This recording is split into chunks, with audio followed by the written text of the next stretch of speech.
저는 함께 봉독한 말씀을 통해서 멈춤과 드러냄을 통해 다시 걸음을 세우시는 하나님이란 제목으로 주님 말씀 나누겠습니다. 새벽은 하루 중 가장 조용한 시간입니다.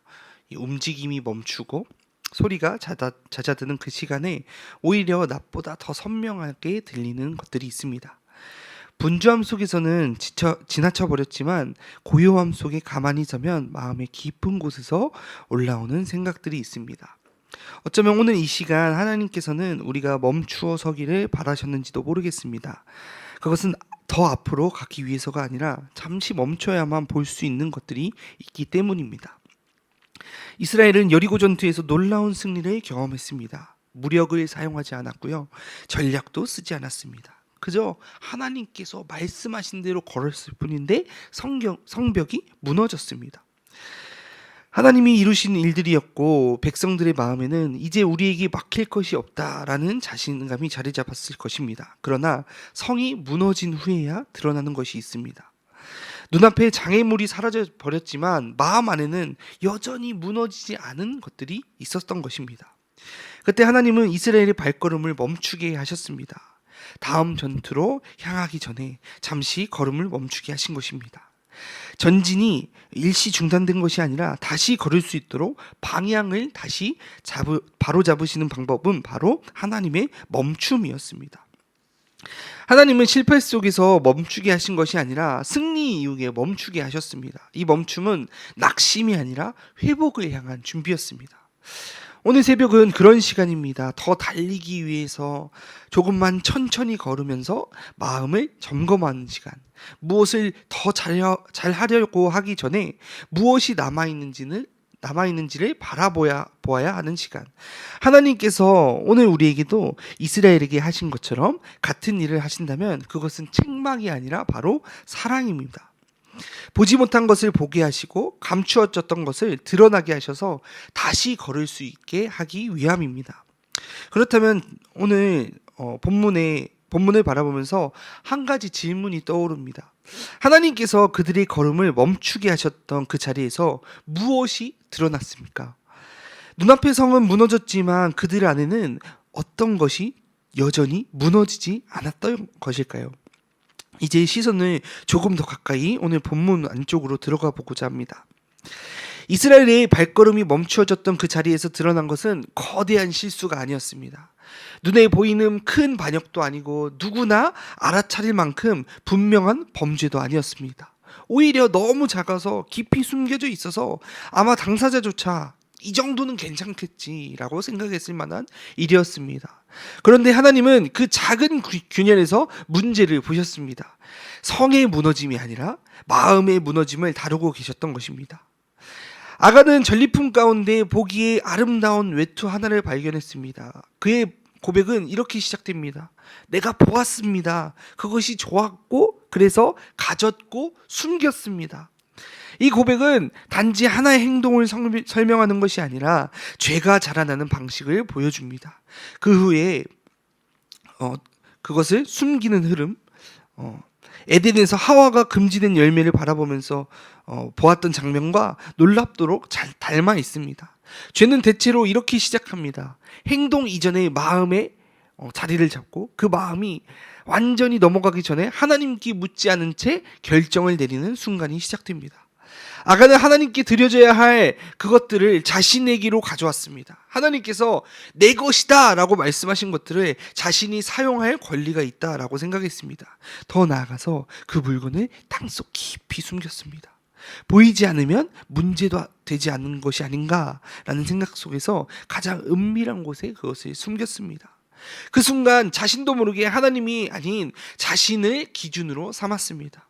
본문의 표현 그대로라면 아간은 이 행동을 통해서 이스라엘 사람이 아니라 가나안 사람처럼 행동했다라고 기록합니다. 눈앞의 전쟁에서는 승리했으나 마음의 싸움에는 패배한 것입니다.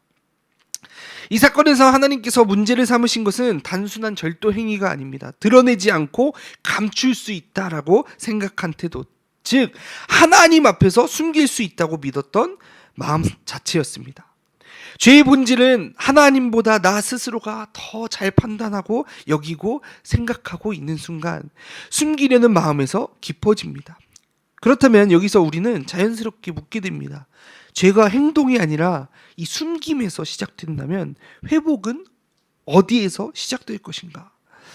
하나님은 아간을 찾기 위해 하늘에서 소리를 내리치시거나 폭풍을 일으키시지 않으셨습니다. 오히려 매우 조용한 방식으로 지파에서 가문으로, 가문에서 집안으로, 그리고 결국 한 사람에게 이르도록 마치 손가락 끝으로 집어내듯 정확하게 죄의 중심을 향하셨습니다. 그 과정은 사람의 조사처럼 보였지만 사실은 전적으로 하나님께서 이끄신 흐름이었습니다. 그가 그렇게 하나님께서 그렇게 하신 이유는 정죄하려 하심이 아니라 숨김을 멈추게 하시고 이 진실을 드러내게 하시기 위함이었습니다. 그 순간 모든 시선이 한 사람에게로 향합니다. 이제 시선을 조금 더 가까이 가져가서 이 아간이라는 인물 안에서 어떤 일이 일어나고 있었는지를 살펴보면 좋겠습니다. 그는 어떤 사람이었기에, 그리고 어떤 상태였기에 이 결정을 하게 되었을까요? 그 아침 이 제비가 돌 때마다 사람들의 시선은 점점 한 지점을 향해서 좁혀갔습니다. 먼저 지파 전체에서 그 다음 가문으로 이어서 집안으로 마침내 단 한 사람에게 이르게 됩니다. 모두가 숨을 죽인 채 바라보는 가운데 선택된 이름은 바로 아간이었습니다. 그 순간 아간은 숨길 수 없다라는 것을 알고 있었을 것입니다. 그러나 아이러니하게도 그는 처음부터 들키지 않으리라 생각하며 그것을 땅속에 묻었습니다. 그때와 지금의 마음의 온도 차이가 얼마나 컸을까요? 본문은 아간을 소개할 때 단순한 이름만 이야기하지 않습니다. 유다 지파 세라의 증손이며 삽디의 손자이며 갈미의 아들이라고 그의 계보를 하나하나 언급합니다. 왜 이렇게 길게 이야기할까요? 그 뜻은 그가 아무 위치에나 있었던 사람이 아니었다라는 것, 이름이 있는 사람이었다는 것을, 그리고 영향력을 가진 사람이었다는 것을, 공동체 안에서 책임질 자리에 놓여 있다는 사람을 말하고 있습니다. 다시 말해서 하나님께서는 공동체 안에서 가장 소외된 사람을 지적하신 것이 아니라 책임이 있는 자리에서 자신의 욕망을 조용히 숨긴 사람, 그곳을 향해 하나님은 조용히 걸음을 멈추셨습니다. 아간은 믿음의 중심부에 위치한 사람이었습니다. 그가 취한 것은 단순히 물건이 아니라 공동체 전체의 신뢰를 깎는 선택이었습니다. 여호수아는 그를 향해 놀라운 표현을 사용합니다. 내 아들아, 이스라엘의 하나님께 영광을 돌리고 숨기지 말고 다 말하여라.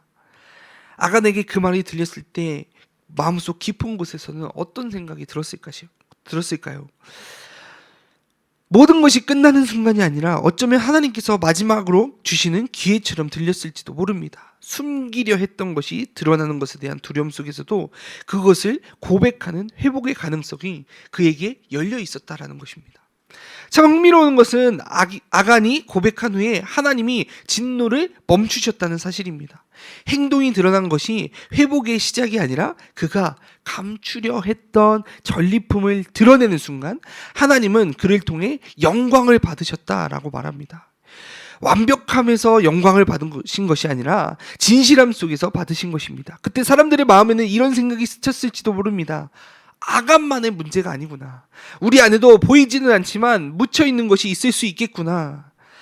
우리가 이제 시선을 조금 옮겨서 이 일이 언제 발생했는지를 생각해 보면 좋겠습니다. 어떤 순간에 이런 일이 벌어졌을까요? 바로 승리 직후 모든 것이 잘 되고 있다고 생각하던 바로 그때였습니다. 아간의 이야기는 전쟁이 한창일 때가 아니라 승리 직후에 시작됩니다. 이 여리고성이 무너진 바로 그 다음 순간, 가장 높이 올라섰다고 느끼던 그때에 이스라엘은 그 성 앞에서 무기를 휘두르지 않았고 하나님 말씀대로 걸었을 뿐인데 성벽은 무너졌습니다. 하나님께서 그 일을 행하셨고 백성들은 그것을 온몸으로 경험했을 것입니다. 아마 마음속에서는 이렇게 생각했을지도 모릅니다. 이제 우리는 무엇이든지 할 수 있다. 하나님이 우리와 함께 하시니 실패가 없다. 그러나 본문은 그 시점에서 균열이 시작되었다고 이야기합니다. 언제였습니까? 하나님께 완전히 의지하던 자리에서 자신들의 경험과 판단을 의지하려던 그 순간, 모든 모든 백성을 보내지 않고 2,000명에서 3,000명이면 충분합니다 라고 여호수아에게 말했던 그때, 겉으로는 전략처럼 보였지만 실제로는 의존의 방향이 바뀌던 순간이 바로 그때였습니다. 가장 크게 승리한 직후 마음이 가장 낮아져야 할 때 오히려 마음은 느슨해졌고 하나님을 붙드는 손은 조금 느슨해졌습니다. 오늘 본문에 등장하는 아침은 여호수아가 3장에서 요단강을 건너기 위해 아침 일찍 일어나 준비하던 그때와 동일한 표현이 나옵니다. 처음 그 시간에는 약속을 향한 발걸음의 시간이었지만 이번 아침은 감추어진 죄가 드러나는 시간이었습니다. 같은 표현, 다른 의미입니다. 은혜를 향한 준비의 아침이었지만 이번에는 정결을 향한 아침이었습니다. 역사는 종종 전투의 한 가운데서가 아니라 전투의 직후 마음이 무너지는 것을 보여주게 됩니다. 긴장이 풀어졌을 때 괜찮지라는 마음이 들어올 때 사람이 가장 큰 위험 앞에서 서게 됩니다. 우리의 영적인 싸움도 마찬가지입니다. 고되고 힘들 때는 오히려 하나님께 매달립니다. 그러나 모든 것이 잘 되고 잘 풀리기 시작하면 그때의 마음의 문이 조금 열리고 그 틈으로 들어오는 생각들이 있습니다. 이번만 괜찮겠지. 이 정도는 나도 누릴 수 있겠지. 아무도 모를 테니까. 아간의 선택은 광야를 지나오며 배운 믿음이 사라졌을 때 이루어진 것이 아니라 가장 큰 승리를 경험한 뒤에 이루어졌습니다. 믿음이 없어서가 아니라 자기를 믿게 되었기 때문입니다. 그렇다면 여기서 우리는 이렇게 묻게 됩니다. 우리의 걸음도 혹시 멈춰야 할 때를 그냥 지나치고 있는 것은 아닌가? 하나님이 멈추게 하신 그 순간을 나는 지나쳐 오지는 않았는가? 이제 우리는 언제의 이 질문을 지나서 조금 더 마음 깊은 곳으로 시선을 옮겨보게 됩니다. 그렇다면 하나님은 그 멈춤의 자리에서 어떻게 일하셨는가? 감추어졌던 것이 드러나는 그 과정 속에서 무엇을 가르쳐주고 계셨을까요?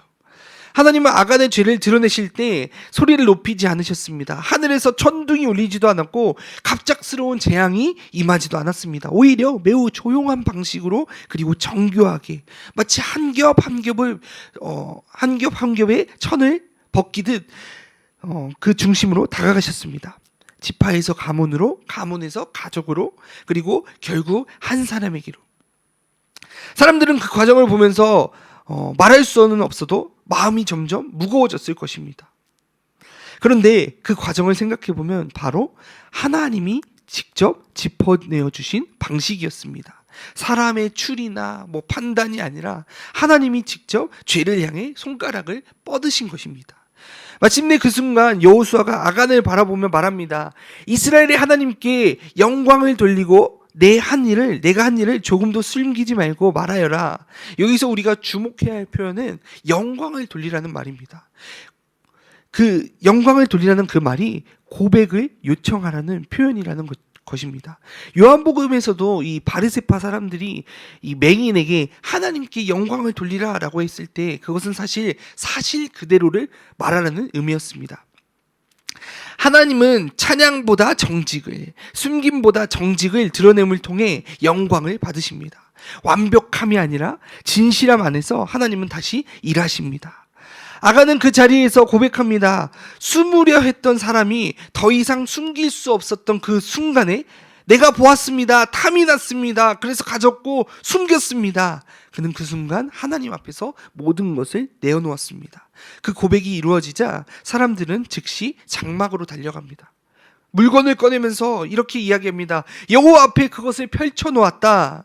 이 표현은 제사에 기름을 붓는 행위와 같은 히브리어의 단어가 사용되었습니다. 즉 물건들이 심판의 증거가 아니라 하나님께 돌려지는 예물로서 놓여진 것입니다. 숨김이 끝나고 드러난 순간 하나님께서는 그 자리에서 진노를 멈추십니다. 어쩌면 아간에게 마지막으로 주신 은혜는 고백할 기회를 주셨다는 것일지도 모릅니다.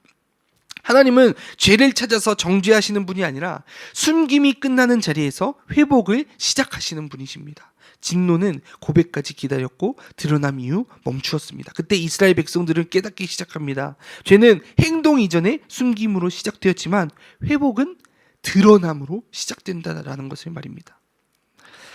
이제 우리가 무엇을 오늘 본문을 통해서 배우고 행해야 될지 살펴보도록 합니다. 말씀을 따라 여기까지 오다 보면 마음 한켠에 이런 생각이 조용히 일어납니다. 나는 어떨까? 오늘 저와 여러분은 어떻습니까? 아간처럼 눈에 보이는 잘못을 저지르지 않았을지라도 혹시 하나님 앞에서 드러내지 못한 채 깊이 묻어있는 것은 있지는 않은가?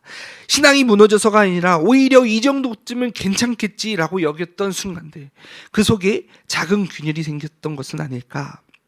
그래서 오늘 이 새벽 하나님께서 우리에게 요구하시는 것은 완벽해지라는 것이 아니라 멈춰서는 용기를 가지라는 것입니다. 더 열심히 하라는 것이 아니라 숨기지 말라는 부르심입니다. 감추는 믿음이 아니라 드러내는 믿음으로 걸으라는 주님의 초청입니다. 오늘 말씀을 마무리하고자 합니다. 어쩌면 누구도 모르게 묻어둔 생각, 내려놓지 못한 마음, 드러나면 두려울 것 같아서 숨겨놓은 부분들이 우리에게 있을 수 있습니다. 그런데 오늘 말씀은 이렇게 말해줍니다. 멈추고 드러내면 다시 걸을 수 있다. 감추는 것이 우리를 막지만 드러내는 것이 길을 연다. 하나님은 숨겨진 것 위에서 진노하셨으나 드러난 것 앞에서는 진노를 멈추셨다. 이 새벽 오늘 하나님께서 그 일을 우리 안에 다시 행하실 수 있습니다. 감추려 했던 모든 것들이 그것들을 억지로 끄집어내어 고백하라는 의미가 아니라 죄악을 숨기지 않는 마음으로 기도하는 자리, 그 자리에서 하나님이 길을 열 수 있다는 것입니다. 아간의 이야기는 멈춤으로 끝났습니다. 그러나 우리의 이야기는 멈춤에서 다시 시작될 수 있음을 기억하며 오늘 우리의 삶에도 새로운 길을 여시는 하나님을 경험하는 저와 여러분이 되길 간절히 축원합니다.